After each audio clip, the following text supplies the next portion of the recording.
Stories that have been told all over the world, because Scotland has got really a rather exciting blend of stories. We've had stories travel with the Vikings from Scandinavia. We've had stories come from around the world, and the stories reinvent themselves. And this story I heard a very, very long time ago. It was told to me by someone who'd heard it from Stanley Robertson, who's a very famous Scottish storyteller. He's a Scottish traveller, and he was from Aberdeenshire, where my family are from. He heard it from his dad, who actually ran away to join the circus. He genuinely ran away to join the circus, because I've heard people tell me that this is a Russian story. But this is a very Scottish version. It's about a family.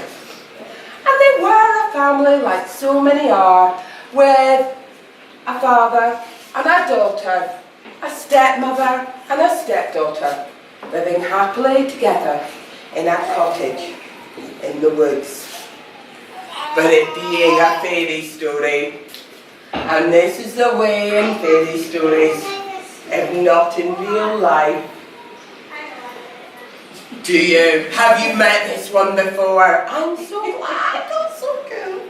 I've seen a movie. Do you know something? It happens a lot. This is one of the good things about stories, and it's one of the things I like about stories, is that you get a shape, and you often get evil stepsisters, don't you? I know a very, very lovely one who's one of the loveliest people in the whole wide world. But do you know something? In fairy stories, they're often horrible. How does that happen? Me neither, but if you find out, will you let me know? Yeah? Thank you. Well, she's got it, she's nailed it. The stepsister was a nightmare. Most of the time she was fine. And then she would get ill. And you know those people that there's not much wrong with them. They've got a wee tiny graze on their knee and they're like, oh, my leg is falling off! I cannot walk! I can't walk another bit! You're going to have to carry me! And you're like, but you've got a tiny bit of gravel, you'll be fine. Come on, no! That was her. See, if she had a cold, she'd be like, I'm so ill. You have never been as ill as I have been. I am the illest person there has ever been, ever, I am ill. She was one of those. And so, the morning she woke up, with a wee tickle in the back of her head, and a tiny spot just about here. The world had come to an end. She had never been so ill. She was never going to get dressed again. I am wearing my pyjamas for the rest of eternity. That's forever and ever and ever. She moaned and groaned and grumbled and groused and went on and on and on and on and on. And eventually, the father went off to work. And the stepmother is left looking at her. But it is a story, and you're quite right. The stepmother loves her own daughter just a teensy bit more. Doesn't work that way in real life, but in stories sometimes it does. And she looked at the sister that wasn't moaning and she thought, oh, she never gets ill. She's never got anything to moan about. What? Oh, you've got to be smiling, haven't you? The rest of us are ill. You smiling person. The stepsister moaned and grumbled for day after day. This went on and on for a week. Eventually she got to the point where she said, do you know something? There is one thing that might make me feel better. Oh, I need to mention at this point that outside it's January. There is about 4.5 foot of snow. Every single tree is covered in icicles. In times gone by, they called January and February the stone months, when nothing grew, when there was hardly anything to eat. So January, I'm so ill, there's only one thing could make me possibly feel better. Strawberries. I really need strawberries. If I just had one strawberry, one tiny wild strawberry, one strawberry. Two, maybe three. Bowl, big bowl. I'd feel better, then I wouldn't moan anymore. And this went on for 4 days. 4 days with 4.5 foot of snow. And nothing so much as a potato and a leaf of kale in the cupboard. Day after day, I want strawberries. Eventually, the stepmother looked at Molly, the other daughter, and went, right, you with your smiley face and your being well nonsense. Off you go, find her some strawberries. Out into the woods, don't come back until you've got strawberries and you've stopped your smiling and being healthy all over the place. Go on. And poor Molly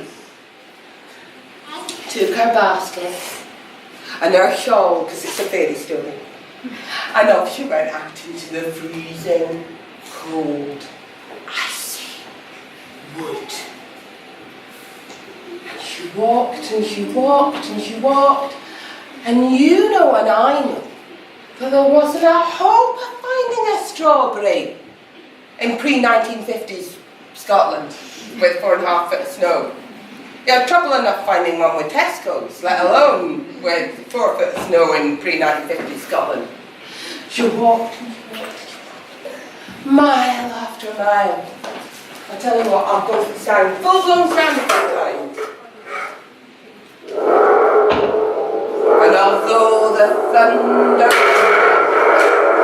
and the sky grew dark, and the snow was freezing her toes, she kept on walking, hoping that she'd find just one strawberry to stop her stepmother nagging and her sister moaning. Eventually, not even having found so much as a strawberry leaf, she came to a cave, and it was dark. The storm was getting worse. I won't do it anymore. Should we tell the storm to stop? I have control of the weather, it's awesome. She came to the cave. And she thought, it's dark, and I'm not going home, that storm might start again. And she went into the cave. And at the very back of the cave was a flickering, warm firelight. Closer and closer. And there, around the fire, were 12 figures. People of all different ages, sitting around the warmest fire you've ever seen. And although she was freezing cold and crying, she made her way closer, hoping to warm her frozen fingers. At the very top of the fire sat an old man, maybe 100 years old or more, with a really long white beard. The only person awake round the whole fire. And he looked up into the girl's face and said, little granddaughter, why are you crying? Whatever is the matter? And she said, I'm really cold. And I've had a long walk. And I don't know what to do. But my sister is so ill and she's sad all the time. And I just want her to be happy and well again. But she wants strawberries. What am I going to do? Well, the old man smiled. And he said, she's not very well and you want to make her happy. I tell you what, little granddaughter, I'll help you. And the old man closed his eyes and went to sleep. And as he went to sleep, a young woman around the edge of the fire started to slowly wake up. Her long red hair down to the floor. And she stood up, and as she did so, the snow at the very edge of the cave started to melt. As she stepped forward, leaf after green leaf started to grow. She waved Molly into the forest. And as she did so, flowers traced a path in through the woods. As she walked, the flowers followed her. And when they came to the foot of a tree, she pointed her hand downwards. And Molly saw red strawberries ripen from the yellow hearts of white flowers by her feet. And the woman said, take them back for your sister. Molly took a small handful and put them in her basket and made her way back through the woods. It didn't seem as far to get home. Time and place in a story are never as they seem. And the next day, well, her sister was happy for a little bit. 2 days went by and the strawberries had gone, and she was scratching her head and saying, but if you could get strawberries in January, why didn't you get more? If we got more, we could have taken them and sold them, and I don't know that cost coming back. Oh, I'm really not feeling well again. Oh no! 2 or 3 days went by and the strawberries were a distant memory, and she was moaning on, and this time, it was only apples that would make her feel better. Apples in January, before there were Sainsbury's, other supermarkets were available, before there were shops, before anybody could grow anything out of season.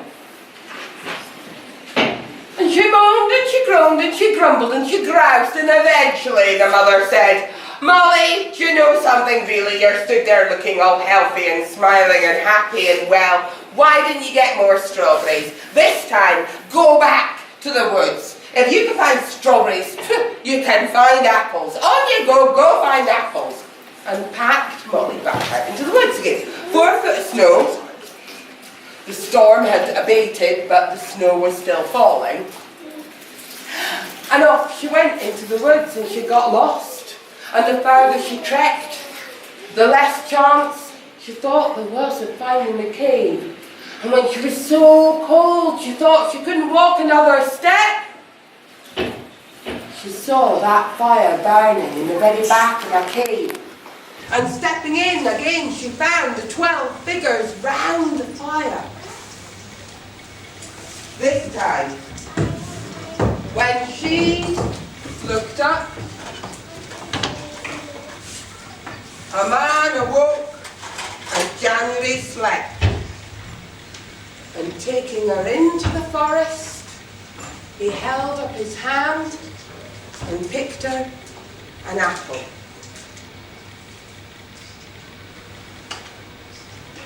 He showed her the star in the heart of every apple, and drew out a seed and told her to pop it into her pocket for her future happiness.